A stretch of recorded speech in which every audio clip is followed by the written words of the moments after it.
Halo guys, welcome back to my channel. Sekarang lagi ada di kolam renang di daerah Jakarta Selatan. Kali ini gue akan sharing mengenai kenapa sih susah gitu ya kalau kita punya temen gitu atau berhadapan dengan teman yang mempunyai gangguan borderline personality disorder, dan juga mungkin dia ada komorbid juga dengan bipolar ataupun histrionik ataupun kepribadian lainnya. Itu kenapa sulit? Karena yaitu BPD itu adalah seperti namanya, yaitu borderline, yaitu garis batas. Jadi ada di perbatasan di mana di gangguan kejiwaan dibagi ada dua, yaitu gangguan kejiwaan yang bersifat psikotik dan gangguan kejiwaan yang bersifat neurotik. Nah, gangguan kejiwaan yang bersifat neurotik itu biasanya seperti gangguan kecemasan, gangguan kepribadian, atau gangguan-gangguan lainnya seperti paranoid dan lain sebagainya. Nah, psikotik ini ada di waham, jadi ada seperti waham atau delusi segala macam itu ada di psikotik. Nah, biasanya ini terpisah gitu. Tapi di borderline, orang dengan borderline personality disorder itu ada di antara dua ini gitu. Jadi dia ada psikotiknya dan dia juga mempunyai unsur neurotiknya. Ada dua. Nah, itu disitulah kenapa sulitnya memahami orang dengan borderline personality disorder. Jadi gimana dong guys caranya? Pertama sih aku nyaranin buat teman-teman yang punya teman ataupun pasangan ataupun suami atau istri ataupun orang tua ataupun anak atau ya teman sekantor atau teman sekerja yang punya gangguan borderline personality disorder. Pertama itu kalau misalnya dia lagi kambuh gitu ya, memang dia susah konsentrasi, terus lebih cepat mudah tersinggung ataupun dia susah memahami sesuatu dengan lebih baik gitu seperti umumnya orang, karena memang pada dasarnya dia di dalam pikirannya itu terdapat kesalahan berpikir atau pola berpikir yang salah. Jadi bisa dengan mudah mensalahartikan ucapan orang ataupun kata-kata ataupun kalimat orang lain tersebut. Nah, jadi pada saat kita berhadapan dengan mereka itu sebaiknya menjelaskan gitu, atau memilih kata-kata atau memilih kalimat yang benar agar supaya mereka lebih bisa memahami dengan baik gitu. Jadi dan juga kita sebagai teman atau pasangan ini itu bisa menanyakan juga gitu. Misalnya apakah kamu ngerti gitu? Apakah yang saya ucapkan ini kamu memahaminya, atau bagaimana pemahaman kamu terhadap apa yang saya telah ucapkan ini gitu. Jadi setelah itu mungkin dia bisa berpikir gitu ataupun dia bisa mengasih feedback. Jadi perlahan-lahan jadi supaya dia pikirannya tidak campur aduk gitu.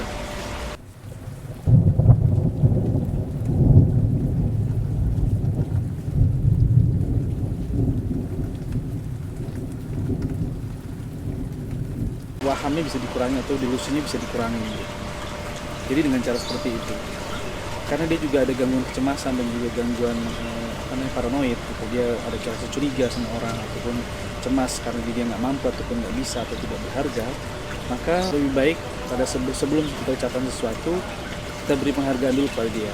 Kita beri penghargaan dulu, misalnya hari ini apa yang sudah kamu berbuat dari pagi, bagaimana perasaan kamu hari ini gitu. Apakah apa yang mengganggu kamu, apa yang mengganggu hati kamu di hari ini. Jadi supaya dia bisa lebih self awareness pada dirinya, supaya dia tidak berpikir macam-macam sebelum kita mengungkapkan apa yang keinginan kita. Nah, setelah itu baru setelah kita tanyakan seperti itu, barulah kita mengungkapkan keinginan kita ataupun permintaan kita kepada dia, supaya dia misalnya bekerja, supaya dia melaksanakan perintah kita, supaya dia melaksanakan apa yang kita inginkan gitu. Jadi akhirnya nanti dia bisa paham gitu. Jadi ini perlu beberapa latihan bagi orang yang berhadapan dengan mereka. Ya, ini termasuk special needs ya. Jadi orang dengan special need ini memang harus diberikan treatment yang berbeda daripada orang biasanya.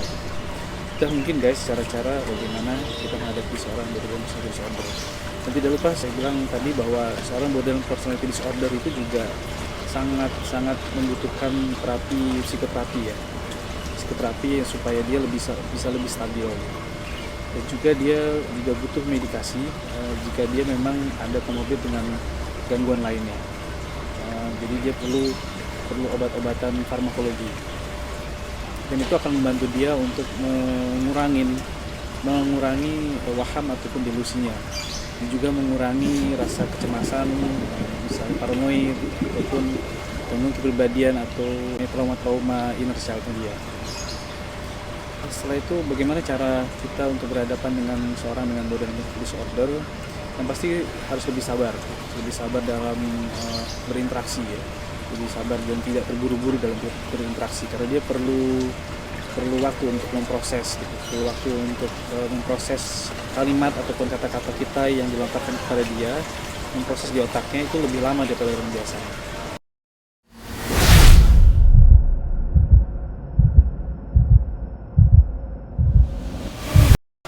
Atau mungkin bisa juga dia terburu-buru menyimpulkan sesuatu, itu juga perlu kita waspadai. Jadi kita berikan dia ketenangan dulu, setelah dia tenang baru kita bisa tanya dulu, seperti tadi saya bilang, setelah tenang baru kita tanyakan dulu apa yang kamu rasakan sekarang, apakah kamu sedang baik-baik saja, apa yang sedang kamu pikirkan. Jadi dikeluarkan dulu perasaan-perasaan mereka seperti apa, ketidaknyamanan mereka seperti apa, baru setelah itu baru kita bisa memberikan pernyataan ataupun kita bisa memberikan permintaan gitu. Itu mungkin yang bisa sharing ya mengenai bagaimana menghadapi orang dengan borderline personality disorder gitu. Dan juga yang paling penting juga ketika kita punya teman dengan gangguan borderline personality disorder, kita bisa menemani dia untuk misalnya berolahraga gitu ya, misalnya berenang ataupun seperti yang saya lakukan di sini, berenang di hari kerja gitu ya. Terus di hari-hari yang sibuk dia harus dipersiapkan dengan olahraga gitu, berenang ataupun lari pagi, jogging ataupun olahraga permainan lainnya mungkin gitu. Jadi supaya dia bisa siap dalam menghadapi tekanan di hari tersebut gitu. Jadi pekerjaan atau apapun di hari tersebut.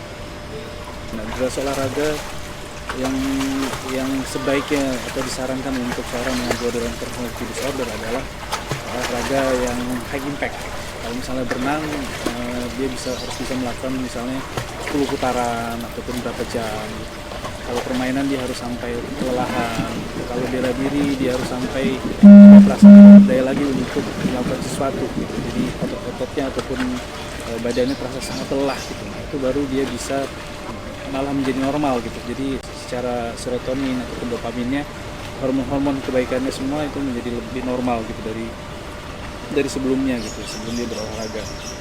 Ataupun dia juga apabila dia jogging ataupun jalan kaki bisa 3-5 km ya kalau bisa gitu. Yang perlu kalian ketahui juga yaitu seorang borderline personality disorder itu sebenarnya orang yang penuh kasih sayang, penuh rasa cinta yang lebih dari orang biasanya. Artinya mempunyai ketergantungan, kedependenan kepada orang lain begitu tinggi gitu ya. Jadi dia biasanya memberikan suatu rasa kasih sayang dan cinta itu juga tinggi gitu. Jadi jangan jauhi mereka, jangan tinggalkan mereka gitu ya. Memang di saat-saat kambuh mereka ingin dimengerti, ingin dipahami dan hanya ingin didengarkan saja. Karena itu bagaimana mereka mempunyai perasaan-perasaan yang sangat intens, yang sangat mengganggu mereka di setiap detiknya gitu. Jadi mereka sangat butuh kasih sayang dan sangat butuh perhatian kita. Yang tadi saya udah utarakan yaitu mereka sangat butuh didengarkan, sangat butuh untuk diberikan special treatment gitu ya. Bagaimana cara berbicara sama mereka, bagaimana menyusun kalimat-kalimatnya, bagaimana menyusun bahasanya gitu, ataupun gestur tubuhnya. Jadi kita harus bisa melihat gestur tubuh dari kita sendiri dan juga dari seorang borderline personality disorder, teman kita ataupun pasangan kita ini, jadi supaya kita bisa lebih merasakan gitu, sehingga bisa lebih interaksinya lebih baik gitu. Jadi itu mungkin yang harus dipahami jika kita punya ataupun mempunyai hubungan relasi dengan seorang borderline personality disorder. Sangat tidak menutup kemungkinan bahwa orang dengan borderline personality disorder ini dapat ditreatment dengan sangat baik gitu oleh lingkungan sekitarnya, terutama di tempat dia di rumah ataupun di tempat pekerjaan. Mungkin itu aja yang gue bisa sharing untuk kali ini, dan gue melanjutin berenang lagi. Semoga kalian terinspirasi dari channel gue, dan gue akan sharing lagi mengenai borderline personality disorder dan juga yang komorbid dengannya, dan bagaimana kehidupan seorang borderline personality disorder dan juga dengan pasangannya, dengan orang tuanya dan sebagainya. Oke, itu aja guys. Jangan lupa juga subscribe dan like channel dan komen di bawah. Apabila ada yang ingin kalian tanyakan, silahkan bertanya di komen di bawah ini. Cepat mungkin akan saya jawab setiap pertanyaan, baik di kolom komen ataupun di video selanjutnya. Oke, thank you. Salam. Kita mau berenang dulu ya.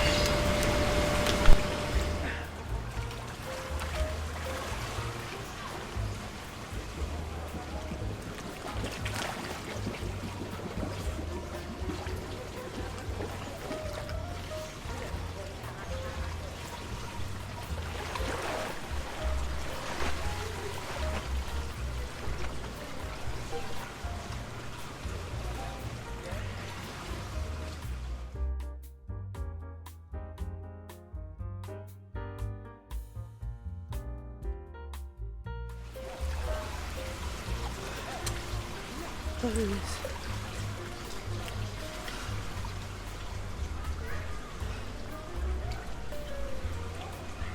ini gue akan sharing mengenai bagaimana memahami seorang dengan borderline personality disorder, bagaimana bergaul dengan mereka, dan bagaimana agar kalau kita punya pasangan kita nggak perlu apa ya istilahnya tidak perlu terlalu susah-susah untuk menjaga hubungan itu, dan juga bisa berhubungan dengan baik sampai selama-lamanya. Oke, see you.